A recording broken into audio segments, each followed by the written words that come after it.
So, what's up mga ka-travelers? Magandang araw sa inyong lahat. So, pahinga muna tayo sa trabaho kay Chariot.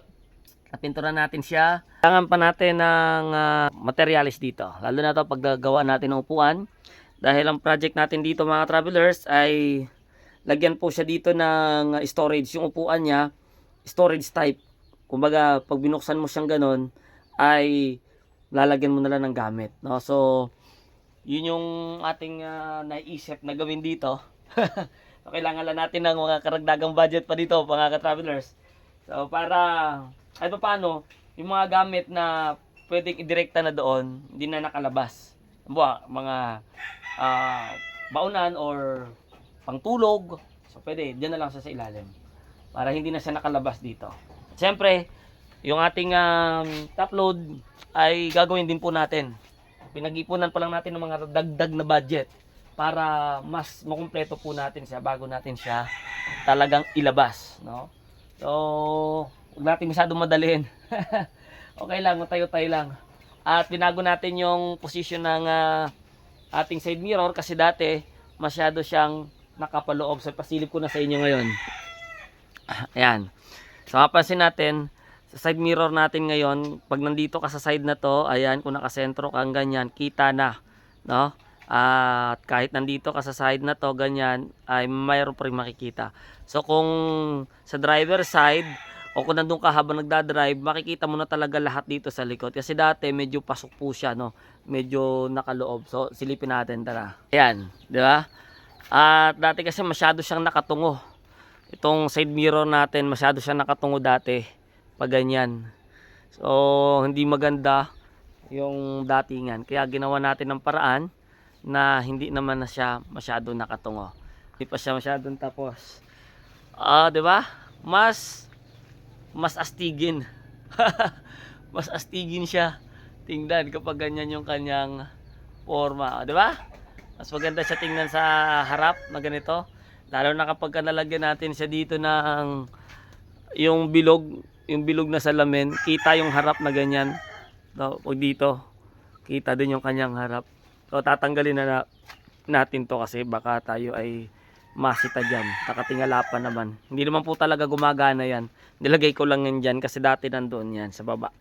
So, yung bubong natin, lalagyan natin yan top load at dapat mas magaan. So, itong ating pinto dito ay babaguhin po natin yung ano niyan. Bibili natin ng bago tapos popormahin natin na mas maayos tingnan yung kanyang magiging pinto. Kaya kailangan natin ng pipit-pitin natin. Madami pa nakatambak sa kanya. Madami nakatambak kay Chariot. So ito dito, di pa natin ito nalalagyan sa side na to. Kasi ang plano natin dyan, yung nabubuksan po siyang ganon. Kaya hindi ko na siya nilagyan. Dahil nga, nandiyan yung adjacent po ng brick eh. So hindi ko siya pwedeng i-fix kasi mahirap magkalikot. So kailangan yung nabubuksan ang gilid kabilaan. Plano ko din kasi ilipat yung battery dito sa ilalim. Lagyan ko siya ng lagayan dyan para wala na siya sa taas kasi space pa rin. So may mga ka-travelers po tayo nagtatanong sa magcha-chariot daw po sila papunta ng Visayas at iba naman papunta po ng Mindanao. So unahin ko yung nagtatanong ng presyo sa barko.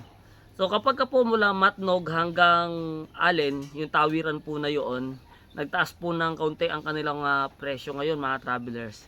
Kaya nasa mahigit 1,000 na po ang presyo ngayon sa Santa Clara Shipping Lines. Pwede po kayo mag-search online sa iba't ibang shipping companies kagaya ng Montenegro, Fastcat para malaman nyo na kung magkano talaga yung presyo. Nandun din po yun mga travelers. So yung presyo na nandun sa barko lang talaga ng ecological fee dyan, kaya bago dumating dun sa pier, tapos terminal fee ng sasakyan at saka kung mayroon kang mga kasama pang tao. Tingnan naman ninyo ng Liluan doon po sa Southern Leyte papunta ng Surigao. Ang pamasahe po ni Chariot doon dati, hindi ko alam kung nagtaas ba ngayon, no? Wala po akong idea kung nagtaas na uli kasi mag-iisang taon na po mula nung tayo huling nagbiyahe. Nasa 8 months na. Santa Clara, 2,000 po ang singil dito sa atin kay Chariot. Kay Montenegro, mas mababa po ng kaunti nung nagbiyahe tayo. So makakapili po kayo doon. Meron din pong light shipping lines doon parang nasa 2,400 or mas mataas ng konti kaysa sa ibang mga shipping lines. Meron din, alam ko, meron din silang fast cut. So yan po yung presyo ng pagtawid sa barko. Dalawang barko po ang dadaanan natin kapag dito tayo dumaan sa Maharlika Highway. Nagtanong sa atin na dito sa manggagaling daw po siya ng Taguig, tapos punta siya ng Southern Leyte nga ba ang destination po ng ating isang subscribers. So ang tanong po niya ay saan ba pwedeng dumaan from Taguig papuntang Southern Leyte. So itong instruction po na to ay kasama na sa mga papuntang Mindanao kasi isa lang naman dadaanan natin. Kaya ang tanong niya, wala bang mga bayan na bawal ang ating chariot or yung mga three wheels mga ka-travelers. So sabi sa akin po mga paglalakbay sa parteng ito, South Luzon, pag galing kang Taguig kapatid, mas kabisado mo naman dyan, no, yung service road, makalabas ka lang ng papuntang banda Muntinlupa or dito Binyad. Yang karsada na yan ay dire-diretso po yan, yung Maharlika Highway na yan, at wala namang bawal na tricycle dyan hanggang makarating ka ng Kalamba. So yung Maharlika Highway, national road po natin yan, wala namang bawal, hindi po bawal tong ating mga sasakyan na ito dyan. Wag lang sa mga expressway, sa may mga toll gate, yung mga private na may mga bayad, no? At talaga naka-design lang siya sa mga malalaki sasakyan. So, lagi lang tayong sa tabi, kung takbo naman natin mga 60, kasi maliit tayo maliit tayo kasi sa ibang mga sasakyan, no?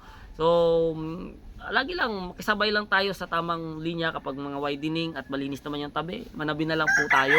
Yan yung tamang daan natin ng mga three wheels, ano? Pagdating dito mga travelers do, paglabas nyo na munang Kalamba, hanggang dito po sa Quezon, ang three wheels ganito ay wala naman masyadong bawal. Pero pagdating nyo po ng bayan ng Sariaya, doon po ay pinaiiwas nila ng kaunti ng isang kanto yung mga tricycle, yung karaniwan na yung tinatawag na traditional tricycle po dito sa amin sa Quezon. Sila pinapakanan doon sa may munisipyo, sa may lumang munisipyo, tapos isang kanto, tapos pagkalampas ng palengke, kakaliwa ka isang kanto lang ulit, tapos balikan ulit sa main road. Pero meron naman pong bypass road doon. Pwede kang hindi na dumaan sa sentro ng Sariaya, meron naman malaking bypass road, makikita nyo naman yun. Pero yung mga kagaya nito, hindi ko pa na-try na pinara ako dun sa gitna ng Sariaya na ito ang gamit ko, no, si chariot. Pero nung naka-tricycle ako dati, na pinapagilid ako. At kung may mga madaanan man kayo mga travelers ng mga bayan na ganun, pwede naman po kayo makiusap na ituro sa inyo yung daan kasi hindi naman kayo taga doon. Hindi naman po yan malaking violation, hindi naman yan kasalanan. Kasi nakataray tayo doon sa part ng Cebu, may sa province, meron dong isang bayan na bawal yung tricycle, naka-signboard, pero hindi ko naman kasi kabisado. First time ko dumaan, so pinara ako. So sabi ko, hindi po ako taga dito. Pinadaan naman nila ako. Yung iba naman, i-guide ka nila kung saan ka talaga dadaan. So, wala naman po mga bawal, no? Walang mga bayan halos na talagang bawal dito. At hanggang makarating kayo ng Matnog, libre-libre po ang mga daan dyan. At kung meron mga, yun nga, ganyan, kung may madaanan, ay tanong na lang po kayo sa mga enforcer nila. At sigurado naman ako na maunawaan naman nila tayo mga ka-travelers, no? So, yan, sana nasagot natin yung ibang katanungan at dagdag na rin natin. Siyempre, magtatanong din ng iba, magkano ba magagastos natin kapag pupunta tayo ng Visayas or hanggang makatawid ng Mindanao? Siyempre, again, depende sa pupuntahan nyo po. Pero kung based sa aming paglalakbay, from Tayabas, Quezon, papunta po ng Bayugan City, noong mga nakaraan, ang mga nagagastos natin sa diesel, sa gasolina natin, ay nasa 4,500 po one way. 4,500 one way, hanggang 5,000 po yan. Ayan po ay, hanggang Bayugan City na po yan. Hanggang dito sa amin, sa Tayabas, Quezon. So, ganun po yung nagagastos natin na gasolina kay Chariot.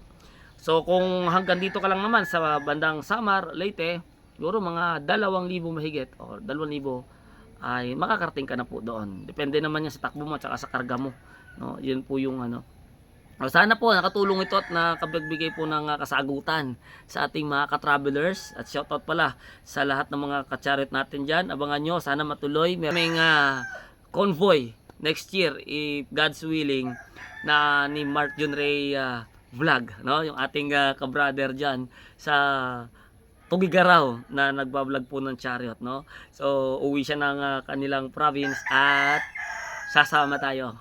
papunta doon. Makakaroon tayo ng mga visitations doon sa kanilang lugar. So, saka na natin i-reveal kung saan ba yan. Abangan yan mga travelers. Abangan nyo po, sana matuloy po yan ang paglalakbay na yan, yung lahat.